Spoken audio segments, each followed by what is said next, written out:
Hello, Bacho. Let's say a given question. The question says a mass of 1 kg is thrown up with a velocity 100 meter per second. After 5 seconds, it explodes into two parts. One part of 400 gram moves down with velocity 25 meter per second. The velocity of other part is, we can take the value of g as 10 meter per second square. Option A 40 meter per second. Option B 80 meter per second. Option C 100 meter per second. Option D 60 meter per second. So इस question का जो key concept we need to understand is the concept of conservation of linear momentum. Conservation of momentum and precisely we are talking about linear momentum. ठीक है, तो इसकी जो necessary condition है वो ये है कि जब external force system पे zero होता है, so in that situation we can say momentum remain conserved या फिर momentum constant होता है of the system. ठीक है, अब यहाँ पे जो situation है अगर हम उसको ध्यान से देखें तो एक मास था 1 kg का, इसको हमने ऊपर की तरफ 100 मीटर पर सेकेंड की वेलोसिटी से पुश इम्पार्ट किया उसको, तो ये ऊपर की तरफ जा रहा है एंड लेट्स से 5 सेकंड बाद at T equals to 5 second बोला गया क्वेश्चन में कि ये दो पार्ट में ब्रेक हो रहा है, दो पार्ट में, ये लेट्स से दो पार्ट में इस तरीके से ब्रेक हो जाता है.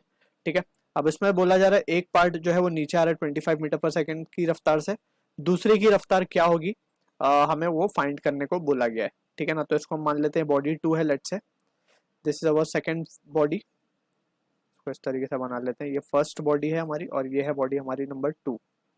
ठीक है, अब यहाँ पे जो सिचुएशन है अगर हम ध्यान से देखें तो ये जब ऊपर तक पहुंच रहा है 5 सेकंड बाद एक्सप्लोड हो रहा है, तो explosion is due to internal force. ठीक है ना, कोई एक्सटर्नल फोर्स अभी भी सिस्टम के ऊपर नहीं लग रहा है. ठीक है, और यहाँ पे सिस्टम क्या है, ये दोनों बॉडीज जो है हमारी ये सिस्टम है एक. ठीक है ना, तो इन पे कोई नेट एक्सटर्नल फोर्स नहीं है. ठीक, तो in that situation we can conserve the momentum. So momentum conservation के अकॉर्डिंगली हम क्या लिख सकते हैं, initial momentum of the system will be equals to final momentum of the system. Initially जब ये बॉडी ऊपर की तरफ मूव कर रही थी, ठीक है, बिफोर कोलिजन वाली बिफोर एक्सप्लोजन वाली कंडीशन की जब हम बात कर रहे हैं यहाँ पे, सो इन दैट सिचुएशन सबसे पहले तो हमें t इक्वल्स टू 5 सेकंड पे स्पीड कैलकुलेट करनी पड़ेगी. तो यहाँ पे हम स्पीड कैलकुलेट कर लेते हैं at t equals to 5 seconds. We can write by first equation of motion, that is v equals to u plus at. यहाँ पे हम लिखेंगे minus of gt because acceleration due to gravity is acting in the downward direction. So downward को हम negative ले लेंगे, upward को positive मान लेंगे. So that is the convention we will follow over here. So यहाँ पे हम लिख सकते हैं v will be equals to 100 minus of 10 into 5. So ये आ जाएगा 50 मीटर पर सेकेंड. ठीक है, पॉजिटिव आ रहा है यानी ऊपर की तरफ ही है. अब यहाँ पे ये फाइनल, अभी इनिशियल मोमेंटम की जब हम बात करेंगे, जब बॉडी यहाँ पे पहुंच चुकी है t इक्वल्स टू 5 सेकंड पे, सो इनिशियल मोमेंटम क्या होगा, बॉडी का mass into the velocity, product of mass into velocity is momentum. So 50 into mass is 1 kg, that will be equals to final momentum. अब ये explosion हो चुका है, अब ये दोनों दो बॉडीज बन चुकी हैं.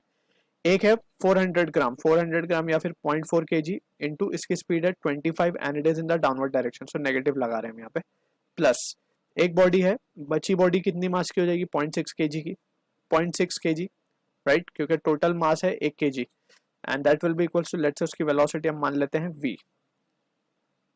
अभी हमें पता नहीं है ऊपर जा रही है या नीचे, जस्ट हमने v मान लिया है. Answer itself will give the value के ऊपर जा रहा होगा या नीचे. ठीक है, तो यहाँ पे हम लिख सकते हैं 50 माइनस ऑफ, यहाँ पे अगर हम देखें तो ये हो जाएगा 50 plus 1 and that will be equals to 0.6 into v. तो ये हो जाएगा 51 into 10 divided by 6 and that will be equals to v. and यहाँ पे we did a slight mistake, ये 0.4 into 25 10 होगा, तो यहाँ पे 10 और ये हो जाएगा 60, तो 600 by 6. so finally we can say therefore, और यहाँ पे इसको हम मान लेते हैं, let's suppose हमने v ऑलरेडी कंसिडर कर लिया तो इसको v डैश मान लेते हैं. Finally we can say v dash की वैल्यू आ जाएगी 600 by 6, that will be equals to 100 metre पर second. So this will be the answer. अब ये पॉजिटिव मारा यानी कि ऊपर की तरफ जा रहा होगा, so option C will be the correct answer for this. So I hope you understood the solution. All the best.